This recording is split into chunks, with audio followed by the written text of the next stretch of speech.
ဒီကနေ့ဗီဒီယိုသင်ခန်းစာပို့ချချက်ကဏ္ဍမှာတော့တရုတ်စကားပြောသင်ခန်းစာတွေကိုလေ့ကျင့်သွားမှာဖြစ်ပါတယ်ဝါရာလေးနှစ်ခုကိုအရင်လေ့ကျင့်ကြည့်မယ်စီးတယ်ဒါက verb တစ်ခုဖြစ်တယ်做ကဒါကတော့ noun တစ်ခုဖြစ်ပါတယ်吃ကောင်းပြီကျွန်တော်တို့က verb ကိုဗဟိုပြုပြီးဝကြတိဆောက်မှာဖြစ်တဲ့ကြောင့်စီးတယ်ဆိုတဲ့စကားလုံးလေးကိုအရင်ပြောမယ်နော်စီးတာက做အဲ့တော့ကားစီးတယ်လို့ပြောချင်ကားကစီးခြင်းခံရတဲ့အရာဖြစ်တယ်ဒါကြောင့်မို့ verb ရဲ့နောက်မှာကံပုတ်အနေနဲ့တွက်ဆက်ပေးရတယ်ခင်ဗျာနော်ကားစီးတယ်坐车ကားစီးတယ်ဝါရလေးတွေဆက်လေးလာကြည့်မယ်ငါ我မင်း你သူ他အဖိုး爷爷အဖွာနိုင်ကောင်းပြီအဲ့တော့ဒီစကားလုံးတွေကဝကြထဲမှာဆိုလို့ရှိရင် verb ရဲ့ရှေ့ဘက်အပိုင်းပေါ့နော် subject အနေနဲ့သုံးလေးရှိတယ်ခင်ဗျအတန်ထလေးတစ်ခေါက်ပြန်လေ့လာကြည့်ပါငါ我မင်း你သူ他အဖိုး爷အဖွာနိုင်ဝကြတဲ့ထက်သုံးကြည့်မယ်ငါကားစီးတယ်我坐车မင်းကားစီးတယ်你坐车သူကားစီးတယ်他坐车အဖိုးကားစီးတယ်爷爷坐车အဖွာကားစီးတယ်奶坐车အခုကရိယာလေးလေ့လာကြည့်အောင်နော်ကျင်းနဲ့想定နဲ့应该没မလို့要ကောင်းပြီအဲ့တော့ဒီစကားလုံးတွေကလည်းဝကြထဲမှာဆိုရင် verb ရဲ့ရှေ့ဘက်ကနေအထူးပြုပေးတယ်ခင်ဗျတန်ထွက်လေးတွေပြန်လေ့လာကြည့်အောင်ချင်းနဲ့想定နဲ့应该မလို့မဲဒီနှစ်ခုကအတူတူပဲเนาะ要ဝကြတဲ့ထက်သုံးကြည့်မယ်စီးချင်နဲ့想做西定呢应该做西门路要做加西进呢想坐车加西定呢应该坐车加西门路要坐车ငါကားစီးကျင်နေ我想坐车မင်းကားစီးတဲ့နေ你应该坐车ငါကားစီးမလို့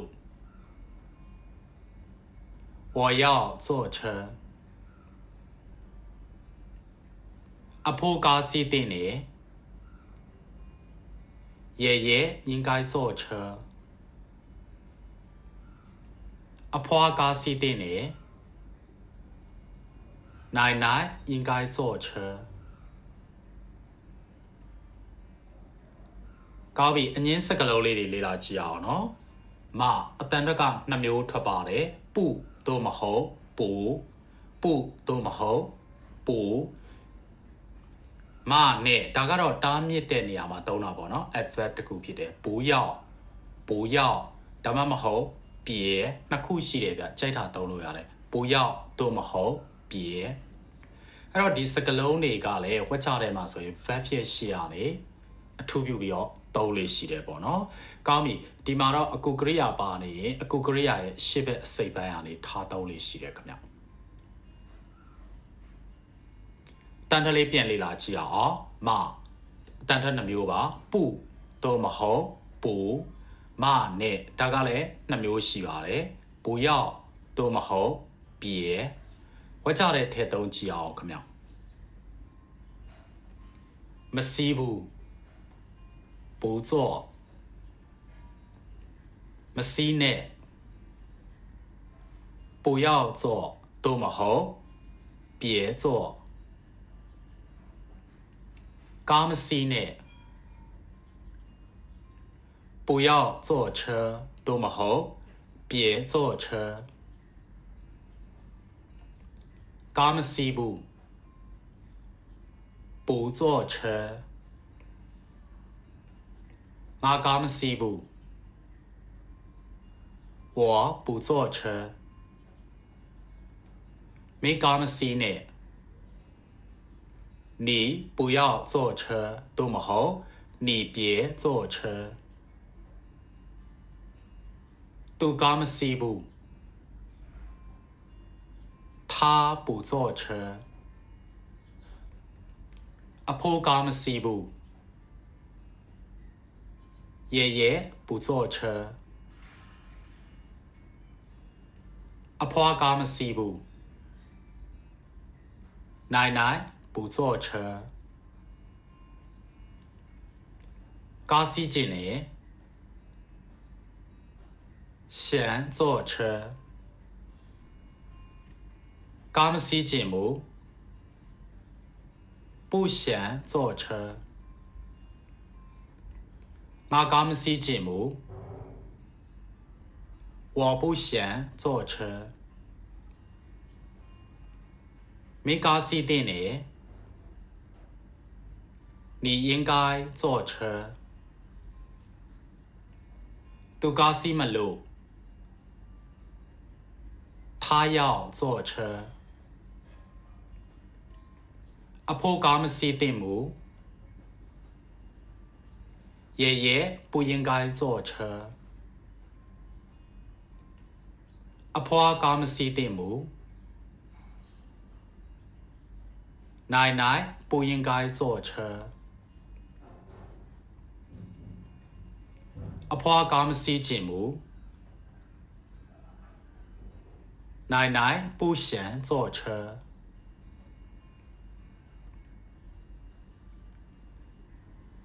ဒီ adverb လေးကိုလေ့လာကြည့်အောင်ဗျအတိတ်ပဲကတော့လဲဆိုတဲ့အတိတ်ပဲမျိုးထွက်တယ်ပေါ့နော်အတန်ထက်ကလဲပဲဆိုတဲ့အတိတ်ပဲမျိုးထွက်ပါတယ်ဒီစကားလုံးလေးကကြတော့ဝက်ကြတယ်မှာ verb ရဲ့ရှေ့ဘက်အစိပ်ပိုင်းပေါ့နော်အဓိကတော့သူ့ရဲ့တီနေရာကတော့ subject အနောက်မှာကတ်ရက်3လေးရှိတယ်ခင်ဗျာနော်တန်ထလေးပြန်လေ့လာကြည့်အောင်လဲဆိုရင်ဘယ်လိုပြောလဲရေဝက်ကြတဲ့ထဲသုံးကြည့်အောင်ခင်ဗျာ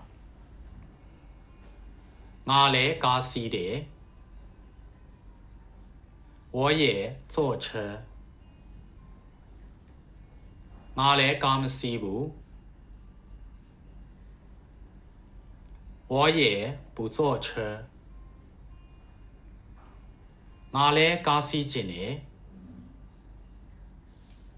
我也想坐车ငါလည်းကားမစီးခြင်းဘူး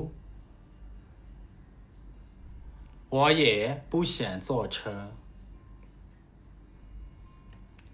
မင်းလည်းကားစီးတဲ့နဲ့你也应该坐车မင်းလည်းကားမစီးနဲ့你也不要坐车သို့မဟုတ်你也别坐车သူလည်းကားစီးမလို့他也要坐车အဖိုးလည်းကားမစီးခြင်းဘူး爷爷也不想坐车အဖွားလည်းကားမစီးတဲ့ဘူး奶奶也不应该坐车အဖိုးလည်းကားမစီးနဲ့爷爷也不要坐车多么好爷爷也别坐车အဖွားလဲကားစီးတင်နေ奶奶也应该坐车အဖိုးလဲကားစီးကျင်နေ爷爷也想坐车ဘာကြောင့်လဲဆိုတဲ့မေကွန်းနဲ့စာလေးကိုလေ့လာကြည့်အောင်เนาะတန်ထွက်ကတော့为什么ဘာကြောင့်လဲဘာလို့လဲဘာဖြစ်လို့လဲဒီမေကွန်းနဲ့စာကလည်းဝက်ကြထဲမှာဆို verb ရဲ့ရှေ့ဘက်ကနေအထူးပြုပြီးသုံးတယ်ပေါ့เนาะကောင်းပြီသူ့ရဲ့ထားသုံးရမယ့်နေရာကတော့ခုနကလဲဆိုတဲ့ adverb ရဲ့နောက်မှာကပ်ပြီးတော့ထားသုံးလေးရှိတယ်ပေါ့เนาะတန်ထလေးလေ့လာကြည့်ပါဘာကြောင့်လဲ为什么ဝက်ကြတဲ့ထည့်သုံးကြည့်ပဲเนาะဘာကြောင့်ကားစီးတာလဲ为什么坐车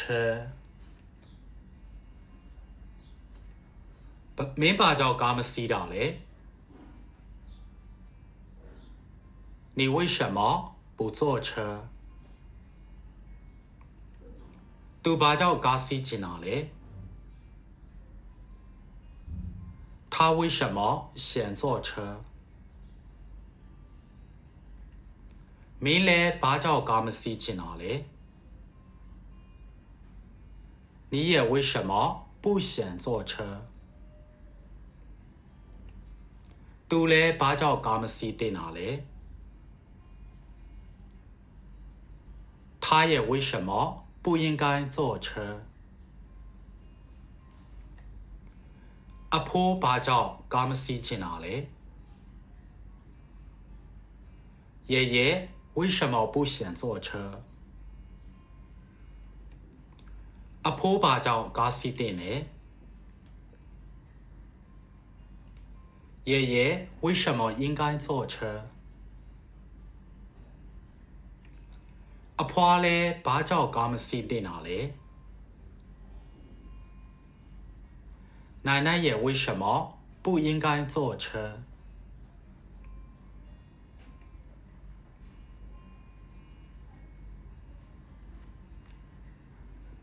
သွားတယ်ဆိုတဲ့ verb ကတီးပြီးတာเนาะတန်ထွက်က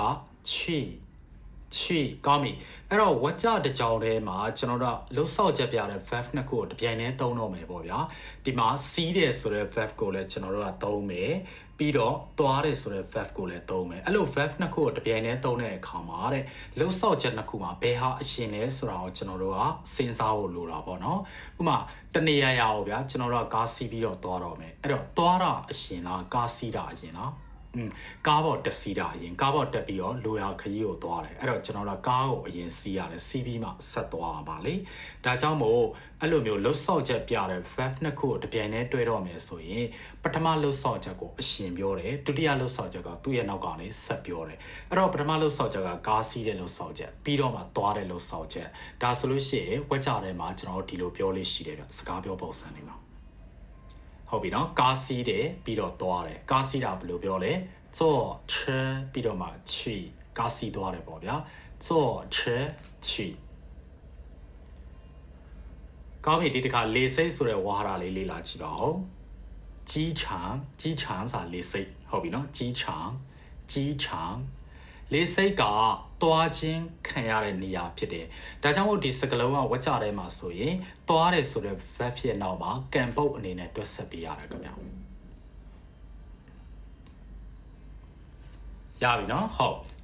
အဲ့တော့လေစိတ်ကသွားခြင်းခံတာဖြစ်တယ်ဒါဆိုသွားသည်ဆိုတဲ့ verb ဖြစ်နောက်မှာတွဲဆက်တယ်去机场လေစိတ်သွားတယ်ပေါ့ဗျာကောင်းပြီဝါဟာရလေးတွေဆက်ပြီးတော့လေ့လာကြည့်မယ်ငါ我မင်း你သူ他ငါတို့我们မင်းတို့你们သူတို့他们ရပြီးသားရယ်เนาะအဲ့တော့ဒီဝါဟာရတွေကဝက်ကြထဲမှာဆို verb ရဲ့ရှေ့ဘက်အပိုင်းပေါ့เนาะ subject နေရာလေးသုံးလို့ရှိရဲအဲ့တော့အခုကဝက်ကြထဲမှာ verb ကနှစ်ခုပါနေတယ်ဗျအဲ့လိုမျိုး verb နှစ်ခုပါနေတဲ့အခါမှာဒီစကားလုံးတွေက ရှေ့ဆုံး verb ဖြစ်ရှေ့ပေါ့နော်ပထမလှုပ်ဆောက်ချက်ရဲ့ရှေ့ကနေထားပြီးသုံးလေးရှိပါတယ် Okay ဒါဆိုရင်ဝက်ကြထဲမှာထည့်ပြောကြည့်အောင်ငါကားစီးတယ်我坐车လေစိတ်သွားတယ်去机场ကားစီးပြီးသွားတယ်坐车去ကားစီးပြီးလေစိတ်ကိုသွားတယ်坐车去机场ငါကားစီးပြီးလေစိတ်ကိုသွားတယ်我坐车去机场သူကားစီးပြီးလေစိတ်ကိုသွားတယ်他坐车去机场ငါတို့ကားစီးပြီးသွားတယ်我们坐车去သူတို့ကားစီးပြီးလေစိတ်ကိုသွားတယ်他们坐车去机场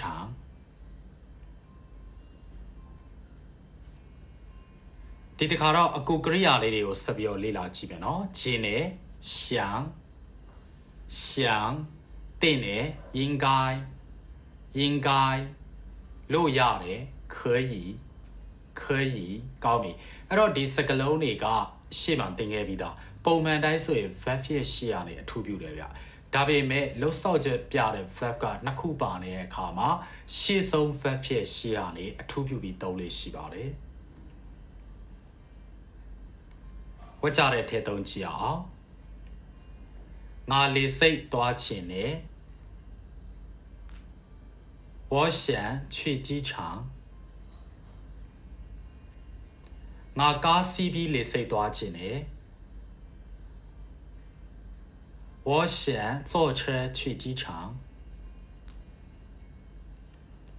မင်းတို့ကားစီးပြီးတော့လေစိတ်သွားတင်တယ်你们应该坐车去机场ငါတို့ကားစီးပြီးလေစိတ်သွားလို့ရတယ်我们可以坐车去机场အငင်းစကလုံးလေးသုံးကြည့်အောင်နော်ပူတို့မဟုတ်ပူအဲ့တော့ဒီစကလုံးကလည်းပုံမှန်တိုင်းဆိုရင် verb ဖြစ်ရှေ့အထူးပြုတယ်ဗျဒါပေမဲ့လှုပ်ဆောက်ချက်ပြ verb နှစ်ခုပါနေတဲ့အခါမှာရှေ့ဆုံး verb ဖြစ်ရှေ့ကနေအထူးပြုပေးရမယ်ပေါ့နော်အဲ့မှာအကူကရိယာတွေပါနေတဲ့အခါမှာအကူကရိယာတွေရဲ့ရှေ့ကနေဆက်ပြီးတော့အထူးပြုပြီးသုံးလေးရှိပါတယ် Okay ဝက်ကြထဲမှာထည့်ပြီးသုံးကြည့်မယ်ငါလေစိတ်မသွားဘူး我不去机场ငါကားစီးပြီးမသွားချင်ဘူး我不想坐车去မင်းကားစီးပြီးလေစိတ်မသွားသင့်ဘူး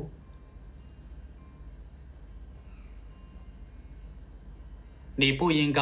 坐车去机场မင်းတို့ကားစီးပြီးတော့လေစိတ်သွားလို့မရဘူး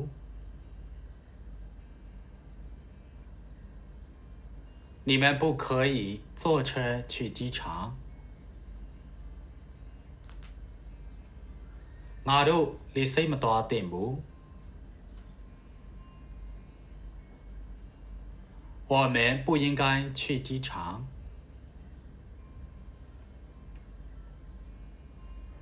အခုဆိုတဲ့အခြေပြနံလေးသုံးကြည့်အောင်နော်တန်ထွက်ကတော့现在အဲ့တော့ဒီစကားလုံးကလည်းပုံမှန်တိုင်းဆိုရင် verb ဖြစ်ရှေ့မှာပဲသုံးတယ်ဗျအခုလိုမျိုး verb နှစ်ခုပေါ့နော်လှုပ်ဆောက်ချက်ပြတဲ့ verb နှစ်ခုတွဲဆက်ထားတဲ့အခါမှာရှေ့ဆုံး verb ဖြစ်ရှေ့မှာအထူးပြုပေးလေးရှိတယ်ဒီစကားလုံးကတော့များသောအားဖြင့် subject ရဲ့နောက်မှာတိုက်ရိုက်ကပ်ပြီးတော့သုံးလေးရှိပါတယ်ကောင်းပြီတန်ထွက်လေးပြန်လေ့လာကြည့်အောင်အခု现在ဝကြတဲ့ထည့်သုံးကြည့်မယ်သူအခုကားစီးပြီးလေစိတ်သွားတယ်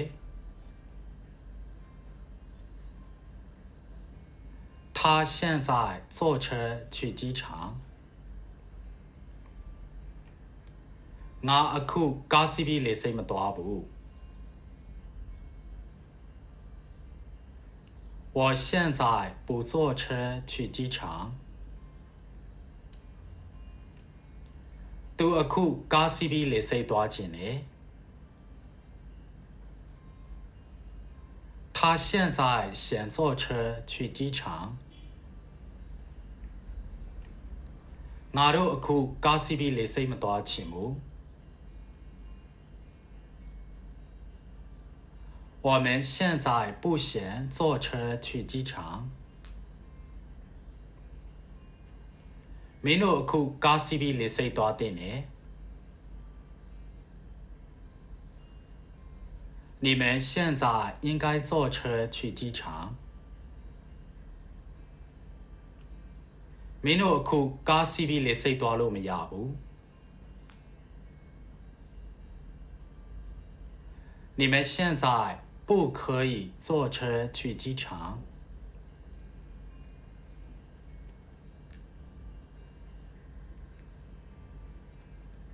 လာတလားတော့တည်တယ်နော် model particle ဝါကျနောက် support တစ်ခုဖြစ်တယ်အတန်ထွက်ကမာဒီစကလုံးကတော့ဝါကျတစ်ကြောင်လုံးရဲ့နောက်ဆုံးမှာထားသုံးလေးရှိပါတယ်ဝါကျတဲ့ထဲသုံးကြည့်အောင်ကားစီးပြီးတော့လေစိတ်သွားလား坐车去机场吗သူကားစီးပြီးလေစိတ်သွားတာလား他坐车去机场吗သူတို့ကားစီးပြီးလေစိတ်သွားကြလား他们坐车去机场吗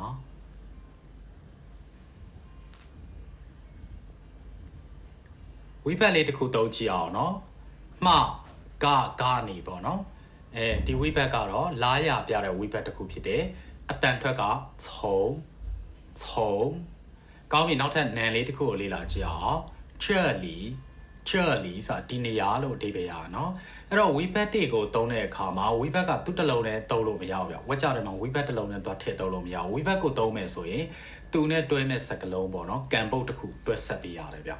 အဲ့တော့တရုတ်ဘာသာစကားမှာဝိဘတ်တွေကအမြဲတမ်းရှေ့ကနေတယ်သူနဲ့တွဲဆက်တဲ့စကားလုံးဒါမှမဟုတ်စကားစုကိုကံပုတ်အနေနဲ့ဝိဘတ်ရဲ့နောက်ကတွဲဆက်ပေးရတယ်ပေါ့နော်ဥပမာကျွန်တော်တို့ဒီကနေဒီနေရာကနေဒီနေရာမှလို့ပြောချင်လို့ရှိရင်မှဆိုတဲ့ဝိဘတ်ကိုအရင်ပြောတယ်ဒါကြောင့်မို့ကျွန်တော်ဘယ်လိုပြောလဲ从这里ဒီနေရာကနေဒီနေရာမှပေါ့နော်从这里ဒါဆိုရင်ဝိဘတ်စကားစုတစ်ခုဖြစ်သွားတာပေါ့နော်ဒီကနေဆိုဘယ်လိုပြောလဲ从这里ဒီကနေအဲ့တော့ဝိဘတ်စကားစုဖြစ်သွားပြီဆိုရင်ဝက်ကြတဲ့မှာ verb ဖြစ်ရှေ့ဘက်အပိုင်းကနေအထူးပြုပြီးတော့သုံးပြရတယ်ဗျကောင်းပြီအခုဒီမှာကလှုပ်ဆောက်ချက်ပြတဲ့ verb ကနှစ်ခုဖြစ်နေတဲ့အခါရှေ့ဆုံး verb ရဲ့ရှေ့ကနေအထူးပြုပြီးတော့သုံးပေးရမှာပေါ့နော်ဟုတ်လေ့လာကြည့်ပါကောင်းပြီအဲ့တော့ဒီကနေဆိုရင်ဘယ်လိုပြောလဲ从这里ဒီကနေဝက်ကြတဲ့ထဲသုံးကြည့်မယ်သူတို့ဒီကနေလေစိတ်ကိုသွားကြလား他们从这里去机场吗သူတို့ဒီကနေသွားကြတယ်他们从这里去ဒီကနေကားစီးပြီးသွားတယ်从这里坐车去သူဒီကနေကားစီးပြီးလေစိတ်ကိုသွားတယ်他从这里坐车去机场မင်းတို့ဒီကနေကားစီးပြီးလေစိတ်ကိုသွားတာလား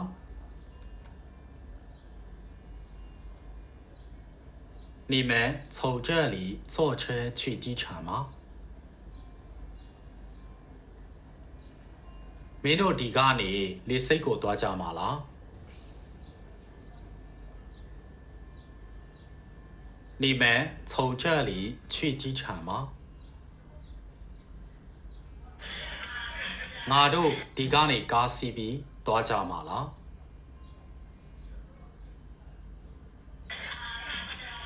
我们从这里坐车去吗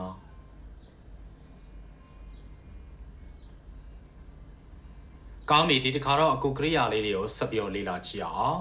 ကျင်နဲ့想定နဲ့应该လို့ရတယ်可以အဲ့တော့ဒီစကလုံးတွေကလည်းဝတ်ကြတယ်မှာဆိုလို့ရှိရင်ပုံမှန်တိုင်းဆို verb ဖြစ်ရှေ့မှာအထူးပြုပြီးသုံးတယ်ပေါ့နော်အခုကလှုပ်ဆောက်ချက်ပြတဲ့ verb ကနှစ်ခုဖြစ်နေတယ်နော်ဒီလိုအခြေအနေမျိုးပါဆိုရင်ရှေ့ဆုံး verb ဖြစ်ရှေ့ရနေအထူးပြုပြီးတော့သုံးလို့ရှိတယ်ဗျာနော်အဲ့တော့ဒီမှာဝိဘတ်ကပါနေရပေါ့နော်ဝိဘတ်ပါနေတဲ့အတွက်ကြောင့်ဒီအကူကရိယာတွေကဝိဘတ်ရဲ့ရှေ့ကနေဆက်ပြီးတော့အထူးပြုပေးတယ်။ဘာဖြစ်လို့လဲဆိုတော့ဝိဘတ်တွေက verb နဲ့အနီးဆုံးမှာကပ်ပြီးတော့သုံးလေးရှိတယ်ပေါ့နော်။ဟုတ်လေ့လာကြည့်ပါဦး။ကောင်းပြီတန်ထလေးပြန်လေ့လာကြည့်အောင်။ချင်းနဲ့想定နဲ့应该လို့ရတယ်可以ဝတ်ကြတဲ့ထက်သုံးကြည့်အောင်ခင်ဗျ။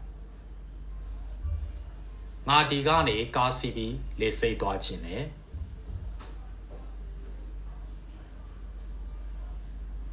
我想从这里坐车去机场ငါတို့ဒီကနေကားစီးပြီးသွားလို့ရလား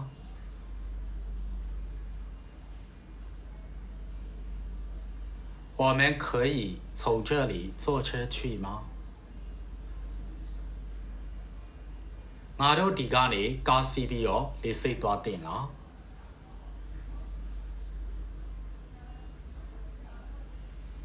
我们应该从这里坐车去机场吗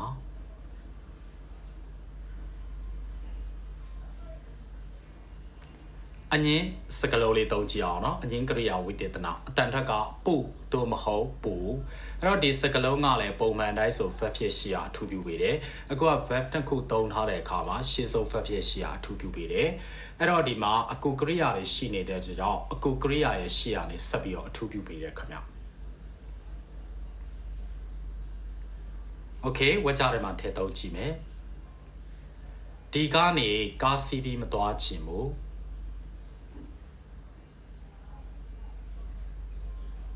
不想从这里坐车去ငါတို့ဒီကနေကားစီးပြီးတော့လေစိတ်ကိုမသွားသင့်ဘူးလား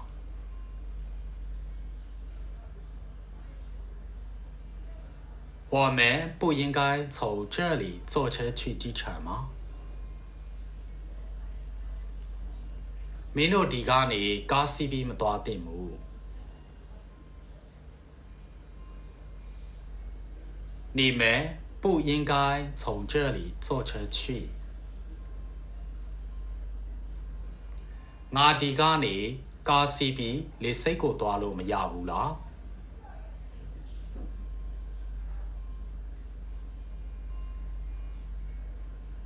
我不可以从这里坐车去机场吗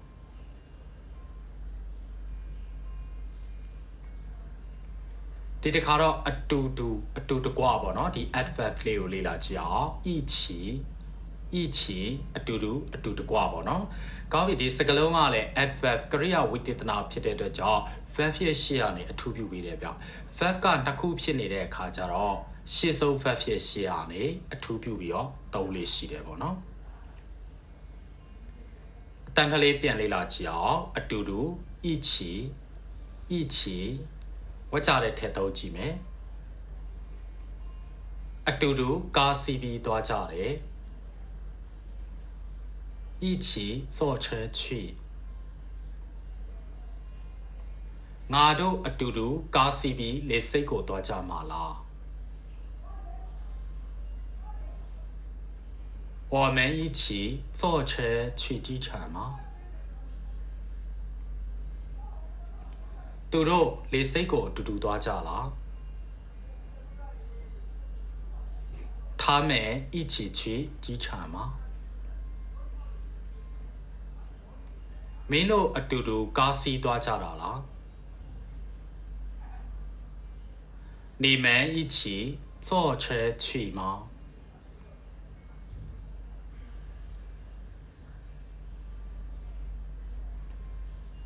မေကွန်းနန်စာလေးလေ့လာကြည့်အောင်ဘသူလဲ shade shade အဲ့တော့ဒီမေကွန်းနန်စာကတော့လူကိုမေးတဲ့မေကွန်းနန်စာဖြစ်တယ်ရှေ့ဆုံးက subject ပေါ့နော်လူတွေကို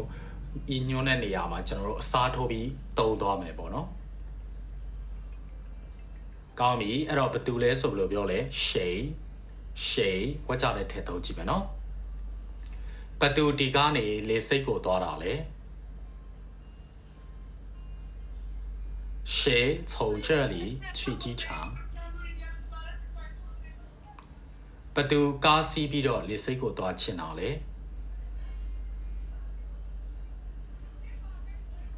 谁想坐车去机场ဘသူဒီကနေကားစီးပြီးလေစိတ်ကိုသွားတင်လဲ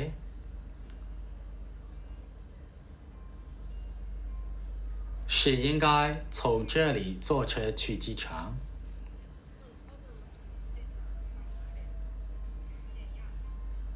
ကောင်းပြီဒီတစ်ခါတော့ webet နဲ့ဒီမေကွန်းနန်စာလေးနဲ့တွေ့သုံးမယ်ပေါ့နော်ချုံ webet တစ်ခုဖြစ်တယ်တော့ webet ကိုသုံးမယ်ဆိုလို့ရှိရင်သူ့ရဲ့နောက်မှာ canvas တစ်ခုကိုအတွက်ဆက်ပေးရတယ်ပေါ့နော် canvas စိတ်ပိုင်းကမေကွန်းလည်းဖြစ်ချင်းဖြစ်မယ်ပေါ့နော်အဖြေလည်းဖြစ်ချင်းဖြစ်မယ်ဘယ်လိုပဲဖြစ်ဖြစ်ပေါ့နော်ဒီ webet ရဲ့နောက်မှာအတိတ်ပဲအနဲ့အတိတ်ပဲရဆက်ဆက်မှုရှိတွက်ဆက်နိုင်လို့ရှိရင်စကလုံးဘယ်လိုစကလုံးမျိုးမဆိုပေါ့နော်သုံးလို့ရတယ်အနဲ့အတိတ်ပဲရဆက်ဆက်မှုရှိတဲ့စကလုံးဆိုလို့ရှိရင်ကောင်းပြီဒါဆိုရင်ကျွန်တော်တို့ဒီမှာပြောချင်တာကဘယ်ကနေဆိုပြီးတော့ပြောချင်တာဟုတ်ပြီနော်ဘယ်ကနေဒါဆိုလို့ရှိရင် webet ကတော့ဘယ်စကလုံးပဲတွေ့ webet တွေဒီအမြဲတမ်းရှေ့ရပဲနေရတာပေါ့နော်ဒါကြောင့်မို့ဘယ်လိုပြောရလဲချုံ哪里从哪里ဆိုပြီးတော့ပြောလို့ရှိတယ်ပေါ့နော်ဘယ်ကနေ从哪里从哪里ကောင်းပြီဒါကတော့ကျွန်တော်တို့နေရာကိုမေးတာဗျဒီဝက်ကြထဲမှာဆိုရင်ဒီကနေဆိုတဲ့အဖြေနေရာမှာဘယ်ကနေဆိုပြီးတော့အစားထိုးပြီးသုံးမယ်ပေါ့နော်မေကွန်ဘယ်ကနေဆိုဘယ်လိုပြောလဲ从哪里从哪里ဝက်ကြတဲ့ထည့်သုံးကြည့်မယ်ဘယ်ကနေကားစီးပြီးသွားတာလဲ从哪里坐车去ဘယ်ကနေကားစီးပြီးတော့လေစိတ်ကိုသွားလို့ရလဲ可以从哪里坐车去机场ငါတို့ဘယ်ကနေကားစီးပြီးတော့လေစိတ်ကိုသွားတင်လဲ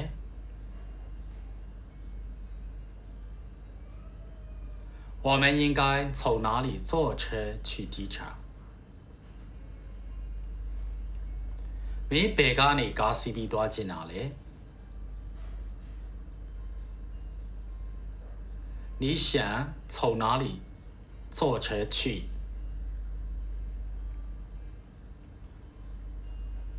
ဒီတစ်ခါတော့ဘယ်လိုလဲဆိုတဲ့မေကွန်းနန်စာလေးကိုသုံးကြည့်မယ်နော်怎么ဘယ်လိုလဲဒါကပုံစံကိုမေးတာဗျ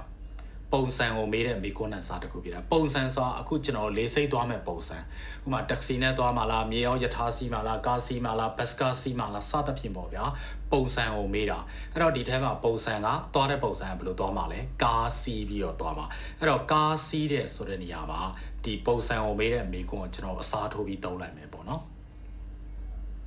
โอเคဒါဆိုရင်ဘယ်လိုသွားမှာလဲဆိုပြီးတော့မေးလို့ရတယ်ပေါ့နော်怎么去ဘယ်လိုသွားမှာလဲပေါ့ဝက်ကြထဲမှာထည့်သုံးကြည့်အောင်မင်းလေစိတ်ကိုဘယ်လိုသွားမှာလဲ你怎么去机场ငါတို့ကလေစိတ်ကိုဘယ်လိုသွားလို့ရလဲ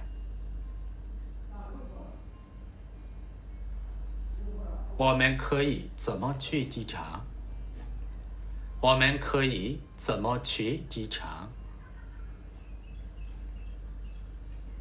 ငါတို့ဒီကနေလေစိတ်ကိုဘယ်လိုသွားတင်လဲ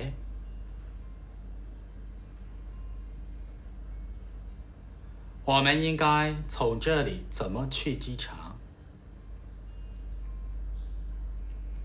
မင်းတို့ဒီကနေလေစိတ်ကိုဘယ်လိုသွားချင်တာလဲ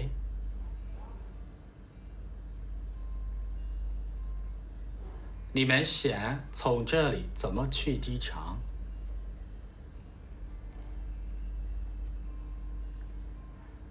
ဒီတစ်ခါတော့ဘယ်လဲဆိုတဲ့မေကွန်းနန်စာလေးပေါ့နော်ဘယ်လဲဘယ်ကိုလဲပေါ့ဗျာ တန်ထွက်ကနားလီကောင်းပြီအဲ့တော့ဒီမေခွန်းနန်စာကနေရာကိုမေးတဲ့မေခွန်းနန်စာဖြစ်တယ်ဗျဒီမှာကျတော့ကျွန်တော်တို့သွားမဲ့နေရာပေါ့နော်လေစိတ်ကိုမေးပါလေစိတ်သွားမယ်ဆိုဘယ်သွားမှာလဲပေါ့ကောင်းပြီအဲ့တော့လေစိတ်ဆိုတဲ့အဖြေနေရာမှာအစားထိုးပြီးသုံးမယ်โอเคအဲ့တော့ဘယ်လဲဆိုဘယ်လိုပြောလဲနားလီโอเคနော်ဝတ်ချတဲ့ထက်သုံးကြည့်မင်းတို့ဘယ်သွားချင်တာလဲ你们想去哪里မင်းတို့ကားစီးပြီးဘယ်သွားကြတာလဲ你们坐车去哪里ငါတို့ကားစီးပြီးတော့ဘယ်သွားတင်လဲ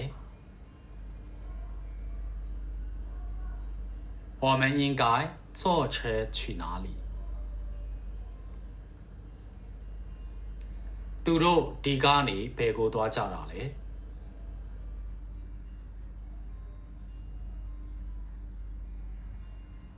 他们从这里去哪里ငါတို့ဒီကားနေကားစီးပြီးဘယ်ကိုသွားတင်လဲ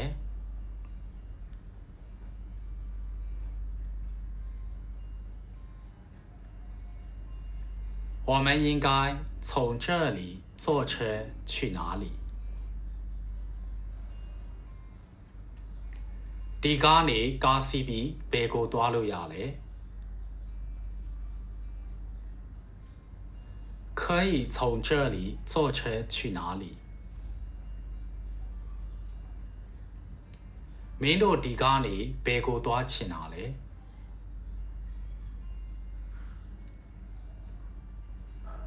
你们想从这里去哪里